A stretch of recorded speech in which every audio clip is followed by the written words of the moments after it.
name is Mansi and I also teach. I like to talk, I like to listen, and I'm here to do both of those things. So let's hand it over to Jigar, who also writes now that I'm looking at his diary. Okay, so I started traveling six to 7 years back, and initially it was a solo travel. And what I realized was while having these travels, each time there was something that would change about me. While because solo traveling, like a lot of people, I am sure you must be doing solo traveling. Solo traveling something, I think it teaches us to be dependent on ourselves. Like you were becoming more independent. You're not you're always observing things, so your observational skills are automatically getting better. At the same time, what happens is you are aware about your context, whatever context you are traveling in. So those that context, you have deeper understanding of that context, because what ends up happening is you are not distracted. You are always observing of probably some threads, probably some friends, probably some possibilities of building a connection. So in that sense, solo traveling helped me, and it started like my journey of traveling and learning through getting some design inspiration through travel. It started from that first travel when I had that my first solo travel for my thesis that I was doing 7 years back. So it started from there, and so since then I've been traveling. Now I'm traveling with my wife, but that's very recent.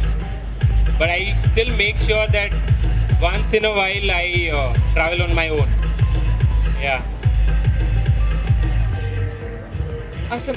Just opening it up to the audience for a minute. Everyone is here. Like I know you've traveled to travel, but from your home to here.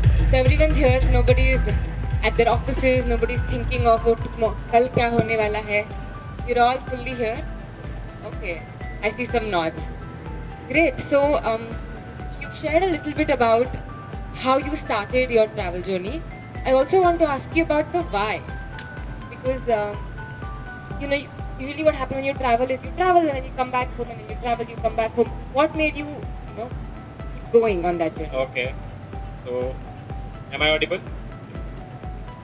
So, I think when I started traveling solo, what ended up happening was I tried everything. Initially, as soon as I graduated, I wanted to travel a lot more. But then traveling frequently means that you have to be, bit sustainable, bit efficient with money. So my mode of travel was always public transport, and I realized that it's cheaper. One thing, it's cheaper, but it introduced me to the different cultures, different people, and so that like 24-hour long journey in a sleeper class is a for me it's a knowledge system, because that is something where I am getting to see somebody who's stranger to me. I am observing them, I am looking at their food habits, I am looking at what are the kind of cultural background they are coming from. So that is something that has always helped me, and I realized that I am liking it, because in the process I made a lot of friends also, which definitely added a lot of value in with their knowledge system. So for me that was very important, and it was something that I wanted to continue doing. But somewhere down the line I realized that I'm traveling too much. So how do I structure myself? I had to realize that that traveling, my learning has to have certain, unless I put it down in a format. So how do I make sure that I've learned something out of it? So then I started photographing.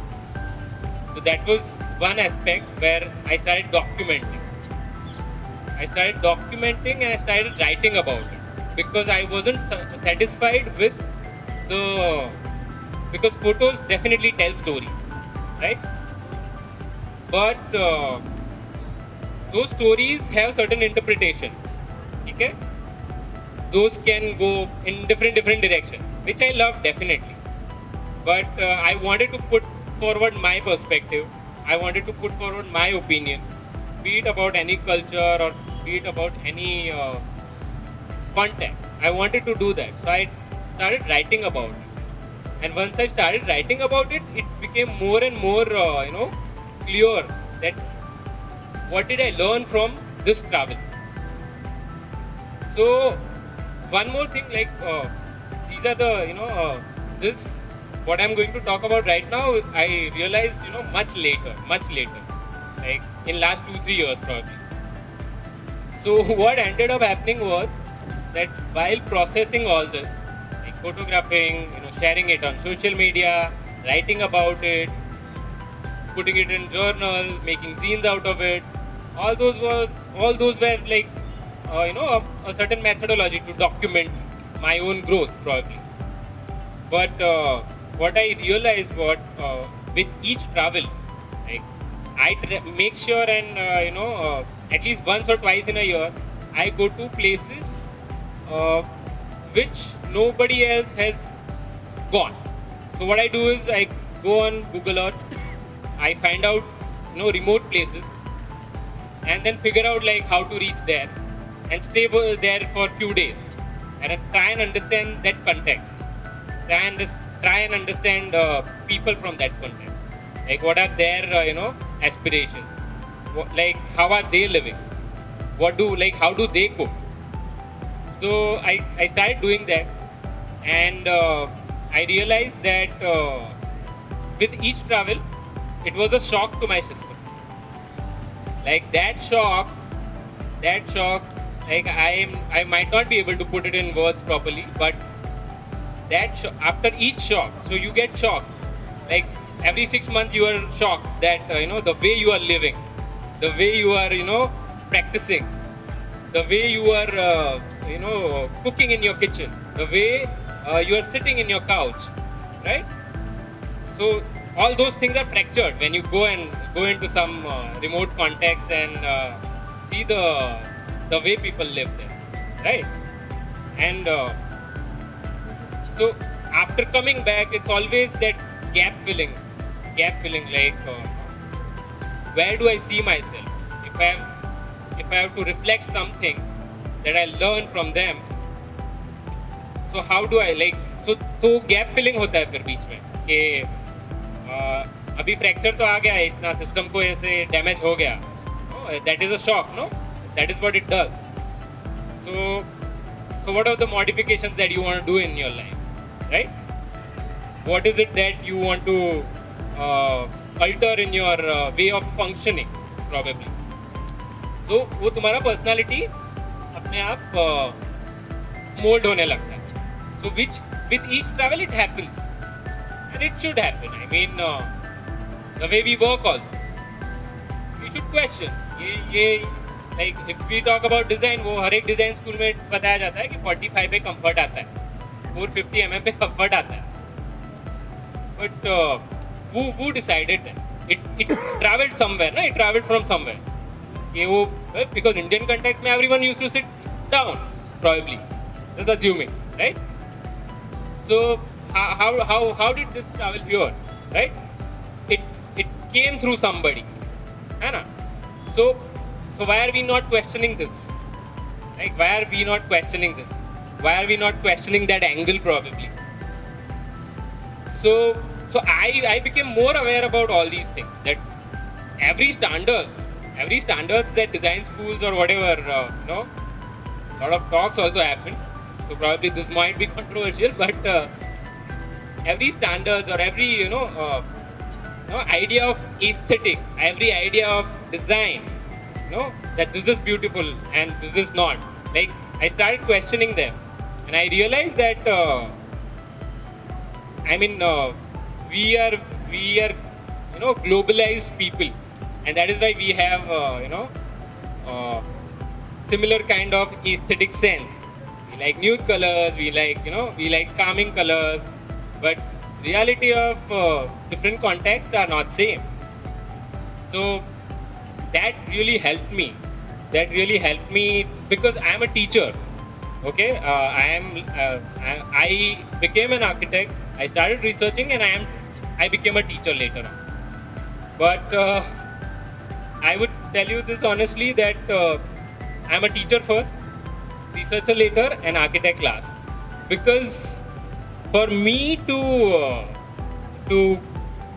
guide students, I have to constantly struggle myself, and that struggle is everything for me.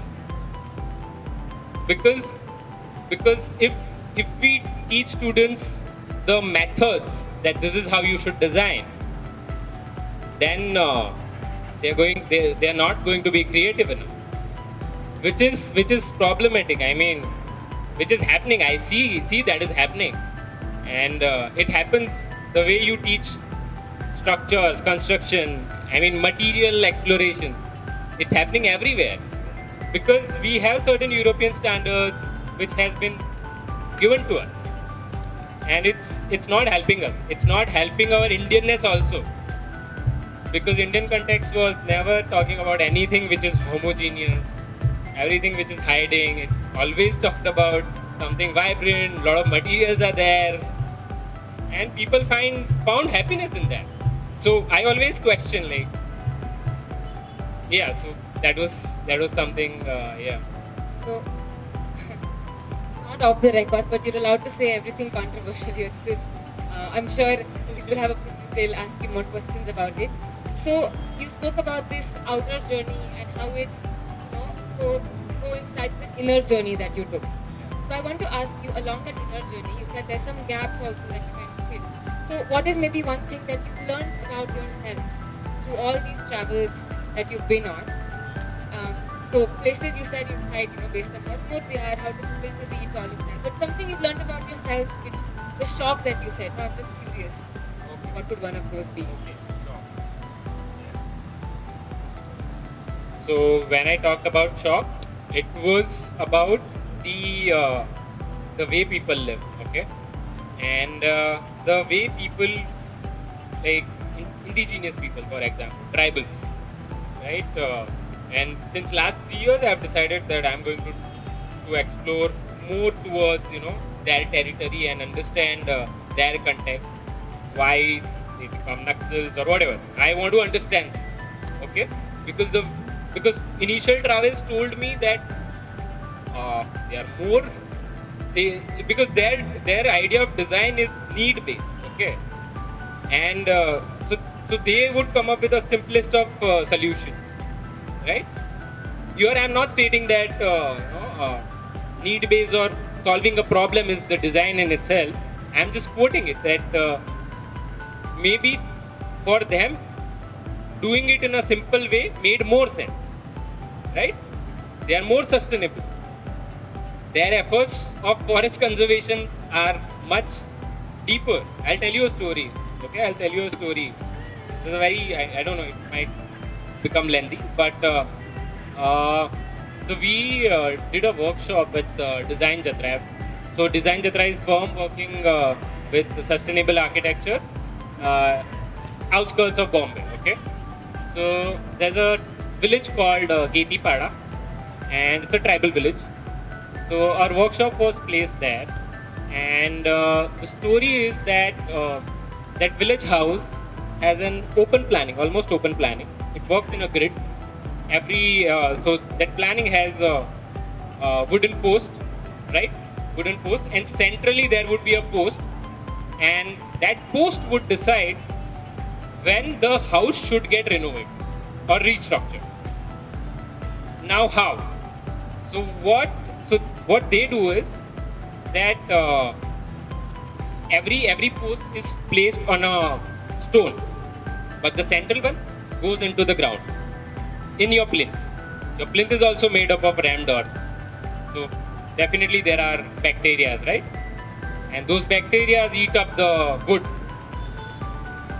And over the period of time, 25, 30 years, it starts to, sag. The beam starts to sag.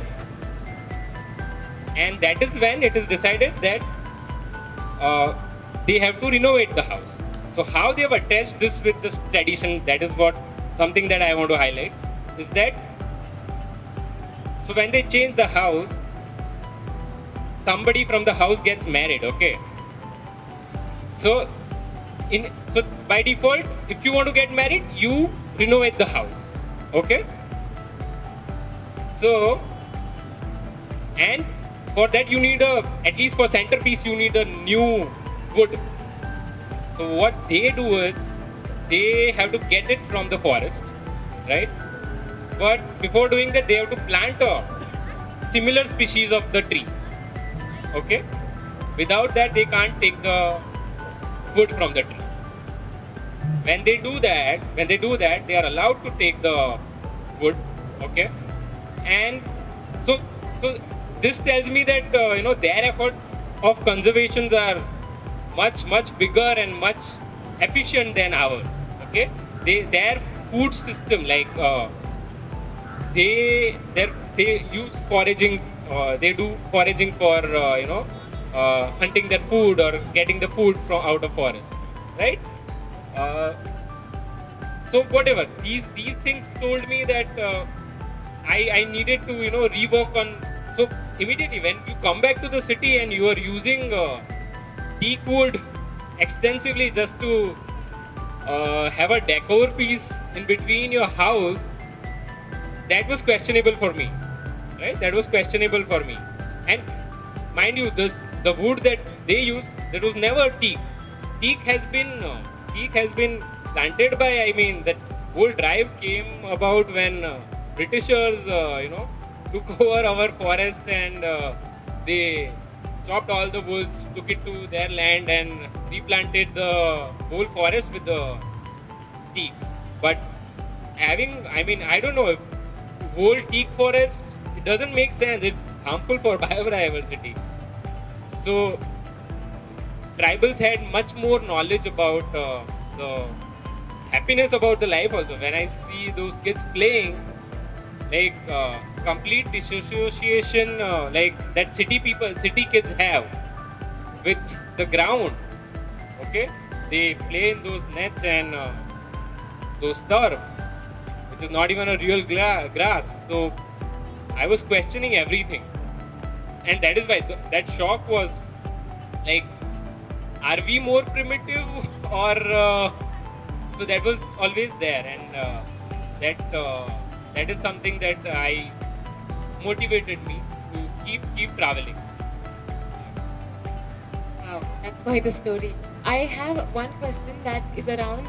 So, like you said, a lot of our influences are European. They're not from the Indian land. If Indians could do it by themselves, this is not how we would do it. So, what role do you think education and design education can play in getting indigenous practices back?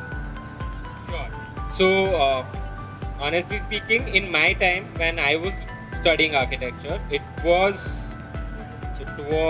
not there.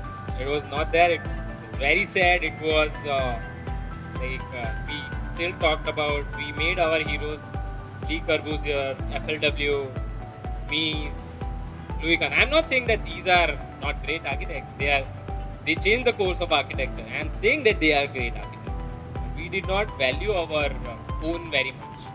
Like, how much? Like Nari Gandhi, like, uska kaam dekho. It's rooted in the land. Nari Gandhi, Laurie Baker, all these people, they should have been our heroes probably. Then the academia and the whole research towards the architecture also would, research toward design would also talk about sustainability in a much deeper sense. Right now we have LEED, we have IGBC. I don't know, matlab. Okay, I'm saying it on camera, but building, like huge like glass buildings and then getting it LEED certified does not make sense to me. So that is what I like. In academia, you have constantly have to make sure that you trigger your student in certain manner. So nowadays, what we are planning, like where I am teaching, what we do is we constantly get people who are practicing sustainable architecture from uh, traditional village areas. We get them on board.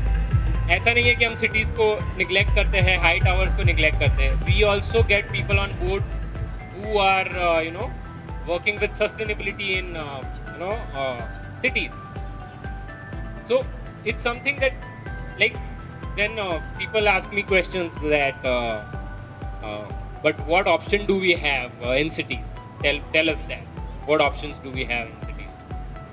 So I ask them back, like, what do you think is the sustainable material in city? Just tell me. So they would end up replying cement or steel, which is readily available. They say you don't have to because it's getting manufactured at fringes. So I question them again and again, at least 3-4 times. No, that's not the answer. Think about it. What does city produce the most? Some people are able to reach the answer that no. Do you have answer? Like, what do we produce the most? Just shoot. Perfect, right? Like we produce the waste, right? So that's the material we should look for, right?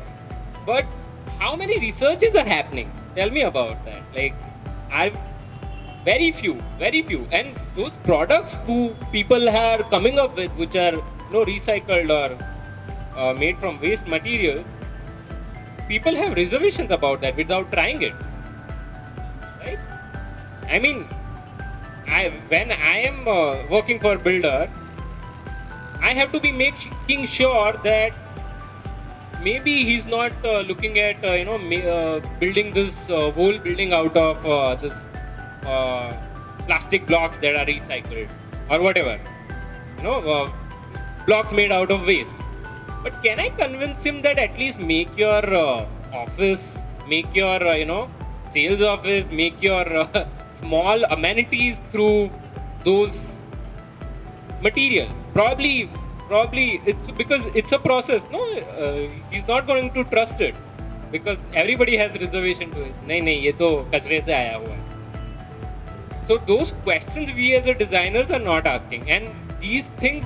So what I do, another thing I started doing is, whenever I go to remote places, I interact with the people. But whenever I come to cities like Pune or Indore, Bhopal, Jodhpur, anywhere I go, I make sure that I meet local architects who are doing good work. Local architects who are inspiring and who are doing good work. Because for me, it's a constant inspiration that will change my system, right? The very fact that I'm able to talk about all these things, because it's the collective knowledge system. It's not my knowledge system. It's not just gathered by me, right? I have been asked similar question at certain point. That is why I am putting it here. So that is very important. Even so, architecture practice or design practice in today's world cannot run its own. It needs collaboration. It needs knowledge sharing. And knowledge sharing is something which is very important, which doesn't happen in our field. People have reservations about that. If it is going to make difference in society, then why not share it? Get a credit, probably. Definitely get a credit. Definitely there will be people who will misuse you, but as long as you are sharing, I'm sure that you will have your name somewhere. You will have made something. So that is something that I feel that is missing. So we are trying, like we as institute are trying that we want to bridge this gap. We are constantly collaborating, not just with practice. वो तो होता ही है, बाहर से लोगों को बुलाते हैं और वो बात करते हैं उसके practice के बारे में. But we are constantly having these exchange program with other universities. We are seeing constantly looking out for exhibitions that people are doing. We're constantly having joint studios with other universities who are doing good work. So because I might not in Bombay, I might not have a specialist who's working on ground for water conservation, right? I have to reach out for that. So that has to happen. और practice में भी वो होना जरूरी है. And I see that happening in people who are practicing mud architecture, or they're having the sustainable practice. They are doing that. But rest of the practice are driven by that heroes and individuals. There is something that Einstein said. We're all standing on the shoulders of giants. So what he was referring to was the collective knowledge of everything. True. So I heard you when you say the movement towards open science. कि अगर मुझे कुछ पता है तो I can share. It's not that वो मेरा है. I totally heard you. And I'm just nearing one of the last questions. For all of our audiences here, one thing we want to ask you is next time we travel, what is something you would want? Say you had to give us like a tip on say conscious traveling, or what can we look out for to be less of a tourist and more of a traveler from the design perspective? So this is something that we in our college where I'm teaching, I'm constantly pushing for travel, but at the same time we try and make it as uncomfortable as possible, because that is something that is missing. That there's no bridge between them and us. How do you you have a client and he's talking about something very basic, right? If you're not able to understand that, you might feel that you are able to understand that, but you will only understand them if you are a good empath, right? You have that empathy to understand. That will come only through your traveling. And if you travel in public transport, and if you are not cribbing about it, then you achieved your goal. So at least your hotels can be luxurious, your whatever. You can travel in car. I mean, travel to certain places in car, but you have to use public transport. You have to understand the problems of our nation. Our problem, I feel that when I travel in train, we've come long way in terms of toilets. We had toilets which were, the shit would directly go on tracks, right? And there was another labor that would be required to desilt it and whatnot. We've come long way, but it's still a problem. So we have to identify the problem at least. What is the problem? And that will only happen through knowing the people. And I'm not saying that people are problem. There's a quote that always goes around that people don't deserve the luxurious things because we are not civilized enough. I always question that. There is no social engineering that somebody has tried and said कि ये हो सकता है. And social engineering कैसे होगा? Participation से होगा ना. तो social engineering का effort डालोगे तभी होगा वो. And I agree that at certain level people are unhygienic. Okay, I agree to that. But there has to be some effort to change that. There can't be fights about it. अरे ये मत कर, तू क्यों कर रहा है? ठीक है, वो करो, वो अपने एक्टिविज्म लेवल पे करो, बट डिजाइन लेवल पे, सोशियोलॉजिकल लेवल पे, you have to address it at some point. And you will start addressing those things if you see those things. If you are yourself running away from it, you're never going to go in that direction. You are going to be in your cocoon where you are having a kind of practice, and that becomes your identity. And that practice, I'm telling you, if you don't travel, if you don't have that uncomfortable travel, if you don't travel to see other people's work, probably, I'm saying that at least go and see other people's work. If you don't do that, your practice will become irrelevant in time to come. Right now it is irrelevant because you're doing fancy work. But it will definitely go irrelevant if you don't tap on this. It's something that is very important, I feel. Makes a lot of sense. So the motto for today is travel safe but not too safe. Yeah. Travel safe but stay uncomfortable. Yes, Awesome. definitely. I mean, it should be your motivation that you're going to get something out of this. If you're negative about it, don't do it. Because then you will say this random dude we spoke to recommended this and it was horrible experience. You have your contact Yeah. details, so you Yeah, might... sure. No.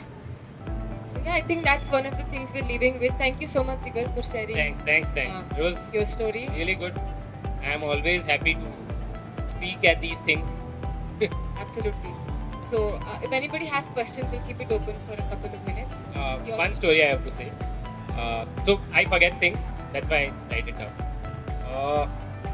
So about design,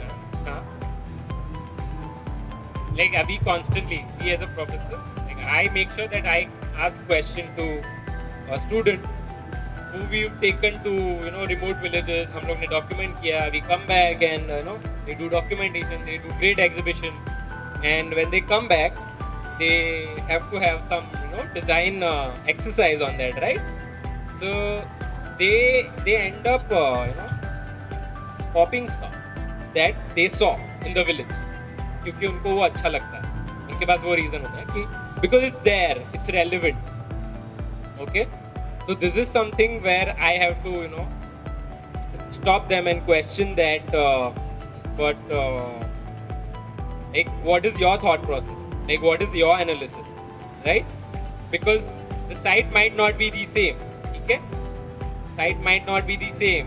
और अगर context अलग है तो फिर definitely वो पूरा, because when you ask tribals that वो concrete का plinth किया है और उसके ऊपर भी लिपाई क्यों किया है, so they would, like tribals would reply अच्छा लगता है. So for me that's valid. For me that's valid. But if my student is doing that, that's no for me. That's super no for me. Because that is something that you're missing out. You're missing out on, that you first observe, right? You go to place, you observe things, you understand, and you at least make a framework that this is what you understood, right? This is the crux of it, why they do it, right? The whole analysis of it, right? And then there is stimulation. So that stimulation is missing from everywhere, which is happening in with students also, happening with architects also, designers also. So वो stimulation जो है वो miss out हो जाता है. Stimulation is what is a stimulation? It's an encouragement to explore something from the things that you've understood, right? तो वो missing होता है और उसकी वजह से वो फिर वो statement भी ऐसे होते हैं designers के, because it is relevant for them. That is why I'm putting it. That is why I'm giving it. So that is what I wanted to say here, that always have, when you are traveling, always create certain stimulations to reflect on your design. That is why. So what you are learning from remote village and bringing it here in your city, right? Because वो village में लोग नीचे बैठ के खा रहे हैं, यहाँ पे तुम dining table पे बैठ के खा रहे हैं. How do you stimulate that thing and make it relevant here? That's your creativity, right? That is something that you have to trigger in yourself, which is missing because we are not traveling, we are not observing, we are not questioning things, right? Yeah, that's it. Yeah. Thank you so much, Jagar. It was, I'm sure, very amazing listening to your thoughts and stories around this.